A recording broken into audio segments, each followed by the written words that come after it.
Welcome to AV tiles and sanitary Kollam. എൻ്റെ പേര് അമിത്. ഇന്ന് നമ്മൾ കാണാൻ പോകുന്നത് ഫ്ലോർ ടൈൽ സെലക്ട് ചെയ്യുമ്പം ഒരു പർട്ടിക്കുലർ ആസ്പെക്ട്, അതിനെക്കുറിച്ച് ആരും വലുതായിട്ട് ചിന്തിക്കാറില്ല, പക്ഷെ അത് വളരെ ഇമ്പോർട്ടൻ്റ് ആണ്. നമ്മൾ നല്ല 2 എക്സാമ്പിൾ വെച്ചാണ് അത് കാണിക്കാൻ പോകുന്നത്. ടൈൽ സെലക്ട് ചെയ്യുമ്പം ഈ ഒരു ആസ്പെക്ട് അല്ലെങ്കിൽ ഈ ഒരു വശം കൂടി നമ്മൾ ശ്രദ്ധിച്ചാൽ നമ്മുടെ ടൈലിംഗ് സെലക്ഷൻ എത്ര കംപ്ലീറ്റ് ആവുന്നുണ്ട്. പക്ഷെ അതിനു മുമ്പ് വേറൊരു സംഭവം വന്നിട്ടുണ്ട്.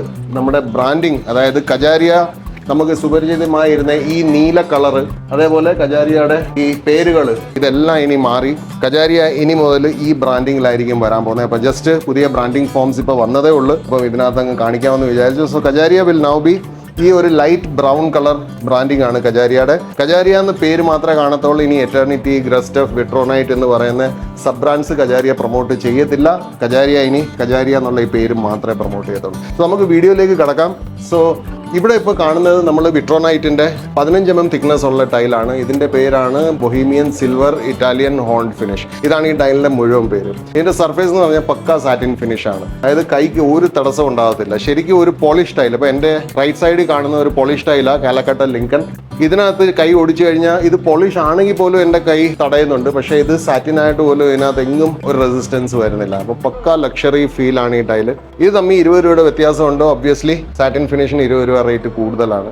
പക്ഷേ ഇവിടെ നമ്മൾ ഇന്ന് പറയാൻ പോകുന്ന കാര്യം അതല്ല. ഈ 2 ടൈൽ ഇങ്ങനെ അടുത്ത് വന്നപ്പം ഇത് ഇൻട്രൊഡ്യൂസ് ചെയ്യണമെന്ന് തോന്നി. ഫ്ലോറിംഗ് വിരിക്കുമ്പം പണ്ടത്തെ പോലെ ഇപ്പം നമ്മൾ ട്യൂബ് ലൈറ്റ്സോ അല്ലെങ്കിൽ ബൾബ്സോ LED ബൾബ്സോ അല്ല യൂസ് ചെയ്യുന്നത്. ഇപ്പം നമ്മൾ യൂസ് ചെയ്യുന്ന എല്ലാം ടോപ്പ് ലൈറ്റ്സ് ആണ്. അതേപോലെ ആംബിയന്റ് ലൈറ്റ്സ് കാണും. ടോപ്പ് ലൈറ്റ്സിനകത്ത് തന്നെ നമുക്ക് പാനൽ ലൈറ്റ്സ് കാണും, നമുക്ക് പോപ്പ് ലൈറ്റ്സ് കാണും. So high intensity lights. So പലതരം ലൈറ്റിംഗ് അല്ലെങ്കിൽ ഒരു മിക്സഡ് ലൈറ്റിംഗ്, ഈവൻ ചില വീടുകളിൽ മിക്സഡ് കളേർഡ് ലൈറ്റിംഗും ഉണ്ട്. അതായത് ചില സ്വിച്ച് ഞെക്കുമ്പം വാം ലൈറ്റ്സ് കത്തും, ഒരു സ്വിച്ച് ഞെക്കുമ്പം കൂൾ ലൈറ്റ്സ് കത്തും. അപ്പം ഓരോ സമയത്തെ മൂഡ് അനുസരിച്ച് നമുക്ക് വീടിന്റെ ലൈറ്റ്സ് ചേഞ്ച് ചെയ്യാം.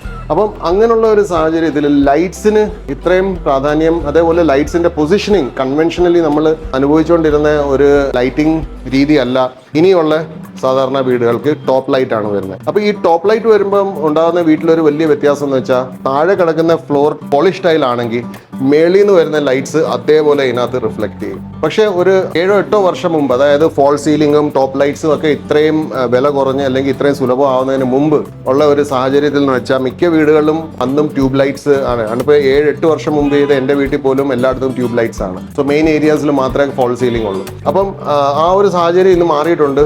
ഇന്ന് ഏകദേശം 90% വീടുകളും ടോപ്പ് ലൈറ്റും സീലിംഗ് ലൈറ്റിലേക്കും വന്നിട്ടുണ്ട്. അപ്പോൾ താഴെ കിടക്കുന്ന പോളിഷ് ടൈൽസ് ഈ ലൈറ്റ്സിനെ അതേപോലെ റിഫ്ലക്ട് ചെയ്യും. ഇപ്പോൾ നമ്മൾ ഒരു സോഫയിൽ ഇരിക്കുക അല്ലെങ്കിൽ നമ്മൾ ഒരു കസേരയിൽ ഇരിക്കുകയാണെങ്കിൽ മേളിൽ എത്ര ലൈറ്റ് ഉണ്ടോ ആ ലൈറ്റ്സ് എല്ലാം നമുക്ക് താഴെ റിഫ്ലക്ഷനിൽ കാണാൻ പറ്റും. So which is A distraction. നമുക്കത് അനുഭവിച്ചവർക്ക് മനസ്സിലാക്കാൻ പറ്റത്തുള്ളൂ. സോ അതൊരു വലിയ ഡിസ്ട്രാക്ഷൻ ആണ്. അങ്ങനെയുള്ള സാഹചര്യത്തിലാണ് ഇപ്പം മാറ്റ് ഫിനിഷ് ടൈൽസിന്റെ ഇമ്പോർട്ടൻസ് കൂടിയത്. കാരണം മാറ്റ് ഫിനിഷ് ടൈൽസ് ഒരിക്കലും ലൈറ്റിന്റെ സ്പോട്ട് എടുത്ത് കാണിക്കത്തില്ല.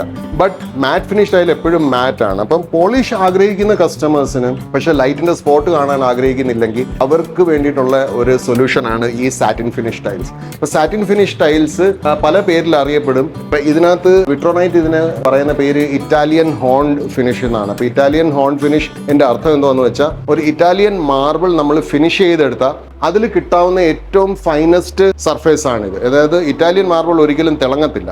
ഇന്ത്യൻ മാർബിൾസ് തിളങ്ങും, കാരണം അത് പേരിന് മാർബിളാണ്. ഇന്ത്യൻ മാർബിൾസ് മോസ്റ്റ്ലി സ്റ്റോൺസ് ആണ്, അതുകൊണ്ടാണ് അത് തിളങ്ങുന്നത്. പക്ഷേ ഇറ്റാലിയൻ മാർബിൾ കെമിക്കൽ കോമ്പൗണ്ട്സാണ്. സോ അത് തിളങ്ങത്തില്ല. അതിനെപ്പോഴും ഒരു വാക്സി ലുക്കായിരിക്കും. അപ്പം അതുകൊണ്ടാണ് നമുക്ക് ഈ ഒരു ഫിനിഷിൽ നമുക്ക് കിട്ടുന്നതും ഈ ഒരു ഫിനിഷിന് ഇറ്റാലിയൻ ഹോണ്ട് എന്ന് പേര് വരാൻ കാരണം. സോ ഇറ്റാലിയൻ ഹോണ്ട് ഫിനിഷ് എന്ന് പറയും. ഇതിന് തന്നെ ബേബി സ്കിൻ ഫിനിഷ് എന്ന് പറയും. ഇതിന് തന്നെ ടെക് ഫിനിഷ് അല്ലെങ്കിൽ മാർബിൾ ടെക് ഫിനിഷ് എന്നും കജാരിയയുടെ എറ്റർണിറ്റി ഡിവിഷൻ പറയും. സോ പല പേരിൽ വരും. പക്ഷേ ബേസിക്കലി ഇതെല്ലാം സാറ്റിൻ ഫിനിഷ് ടൈൽസ് ആണ്. അപ്പോൾ സാറ്റിൻ ഫിനിഷ് ടൈൽസ് ഒരു അൺടാപ്ഡ് മാർക്കറ്റാണ്. അതായത് ഒരു ബൂം ചെയ്യാൻ നിൽക്കുന്ന പല കസ്റ്റമേഴ്സിനും വലിയ നോളജ് ഇല്ലാത്ത അല്ലെങ്കിൽ പല ആർക്കിടെക്ട്സിനും ഇന്റീരിയർ ഡിസൈനേഴ്സിന് പോലും സാറ്റിൻ ഫിനിഷ് ടൈൽസിന്റെ ഒരു പൊട്ടൻഷ്യൽ ഇതുവരെ മനസ്സിലായിട്ടില്ല. അതിന് റീസൺ ബേസിക്കലി ഒന്നേ ഉള്ളൂ, കമ്പനീസ് ഇത് പ്രൊമോട്ട് ചെയ്ത് തുടങ്ങിയിട്ടില്ല. കാരണം ആദ്യകാലത്ത് ഇത് കമ്പനീസ് കൊണ്ടുവന്ന സമയത്ത് ഇതിനെ ആരും ആക്സെപ്റ്റ് ചെയ്തില്ല. കാരണം ഇത് പോളിഷിനും മാറ്റിനും ഇടയ്ക്ക് നിന്ന ഒരു ഫിനിഷ് ആയിരുന്നു. പിന്നെ കമ്പനീസ് ഇത് ഇറക്കിയത് എപ്പോഴും ഹൈ പ്രൈസ് ബ്രാക്കറ്റിലും ആയിരുന്നു. സോ വിച്ച് മീൻസ് ഇത് മനസ്സിലാകാത്തവർ പിന്നെ കൂടുതൽ വില കൊടുത്ത് മനസ്സിലാകാത്ത സാധനം എടുക്കേണ്ട കാര്യമില്ല. സോ അങ്ങനെ ഈ പ്രൊഡക്റ്റ് ഫെയിൽ ആയി പോയതാ. പക്ഷേ ഇത് ഇപ്പോഴും മാർക്കറ്റിലുണ്ട്. ഇത് നല്ല രീതിയിൽ കയറി വരാൻ സാധ്യതയുണ്ട്. ആ സാധ്യത ഇത്രയും സ്ട്രോങ് ആയിട്ട് നിൽക്കുന്നതിന്റെ ഒരു കാരണം ഇത് തന്നെയാണ്. ഈ റിഫ്ലക്ഷനിൽ ഉണ്ടാവുന്ന ഡിസ്ട്രാക്ഷനും അത് ഒഴിവാക്കാൻ വേണ്ടിയിട്ടായിരിക്കും വരുന്ന വർഷങ്ങളിൽ കസ്റ്റമേഴ്സ് കൂടുതലും ഈ സാറ്റിൻ ഫിനിഷ് ഉപയോഗിക്കാൻ പോകുന്നത്. സോ നമുക്ക് ഇവിടെ ഇപ്പം ക്ലിപ്പിംഗ്സിനകത്ത് നിങ്ങൾക്ക് കാണാൻ പറ്റും. ഇപ്പോൾ ഇത് ഇത്രയും പവർഫുൾ ലൈറ്റ് 30 വാട്ട്സ് കോബ് ലൈറ്റിന് മുമ്പിലാണ് ഞാൻ നിൽക്കുന്നത്. പക്ഷേ ഇതിനകത്ത് എങ്ങും സ്പോട്ട് പിടിക്കുന്നില്ല. പക്ഷേ ഇതേ 30 വാട്ട്സ് ലൈറ്റ് കാലക്കട്ട ലിങ്കണിനകത്ത് ഒരു സ്പോട്ട് പോലും വിടാതെ ഈ മുറിയിലുള്ള സകല ലൈറ്റിന്റെ റിഫ്ലക്ഷനും അതിനകത്ത് കാണാനുണ്ട്. അപ്പം ഇത് നിങ്ങളെ സംബന്ധിച്ചോളം ചിലപ്പോൾ ഒരു വലിയ ഫാക്ടർ ആകാം, ചിലപ്പോൾ നിങ്ങൾ തിരിച്ചറിഞ്ഞിട്ടുണ്ടാവില്ല. സോ ഐ ഹോപ്പ് ഈ ഒരു വീഡിയോയിൽ നിന്ന് നിങ്ങൾക്ക് ആ ഒരു തിരിച്ചറിവ് കിട്ടിയിട്ടുണ്ടാവും. ഇനിയും ഇതുപോലത്തെ ഞങ്ങളുടെ വീഡിയോസ് കണ്ടുകൊണ്ടിരിക്കുക. സബ്സ്ക്രൈബ് ചെയ്തിട്ടില്ലെങ്കിൽ ഇന്ന് തന്നെ സബ്സ്ക്രൈബ് ചെയ്യുക. നിങ്ങളുടെ ടൈൽ പർച്ചേസ് ഒരു ബെറ്റർ എക്സ്പീരിയൻസ് ആയി മാറട്ടെ. ഇഷ്ടപ്പെട്ടെങ്കിൽ ഷെയർ ചെയ്യുക, ലൈക്ക് ചെയ്യുക, കമൻറ്റ് ഞങ്ങൾ കാത്തിരിക്കും.